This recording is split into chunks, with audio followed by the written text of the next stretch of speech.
হজ ও উমরার রুকনসমূহ। হজের রুকন চারটি, সেগুলো হলো: ১ ইহরাম বাঁধা, ২ বায়তুল্লাহর তাওয়াফ করা, ৩ সাফা ও মারওয়ায় সাই করা, ৪ আরাফায় অবস্থান করা। এ চারটি রুকনের কোনো একটি ছুটে গেলে হজ বাতিল হয়ে যাবে।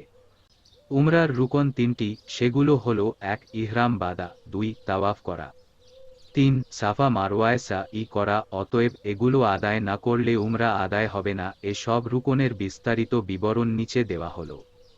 প্রথম রুকন ইহরাম। ইহরাম হল হজ বা উমরা পালনের নিয়াতে হজ বা উমরার কাজে প্রবেশের নিয়ত করা এবং সাধারণ সেলাই করা কাপড় ছেড়ে ইহরামের পোশাক পরিধান করা। ইহরামের ওয়াজিবসমূহ। ইহরামের ওয়াজিব তিনটি, সেগুলো হচ্ছে: ১ মিকাত থেকে ইহরাম বাঁধা। শরীআত প্রণেতা যেসব জায়গা থেকে হজ ও উমরার জন্য ইহরাম বাঁধতে নির্দিষ্ট করে দিয়েছেন, সুতরাং হজ বা উমরা পালনকারীকে ইহরামের নিয়ত ব্যতীত এ সব স্থান অতিক্রম করা যায়ও নেই।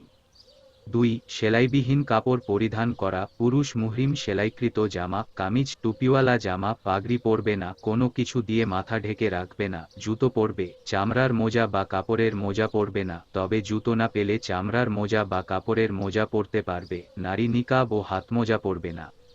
৩ তালবিয়া পাঠ করা। তালবিয়া হলো নিম্নোক্ত এ দোয়া পড়া: আমি উপস্থিত, হে আল্লাহ, আমি উপস্থিত, আপনার কোনো শরিক নেই, নিশ্চয় প্রশংসা উনি আমতো আপনার এবং রাজত্ব আপনার কোনো শরিক নেই।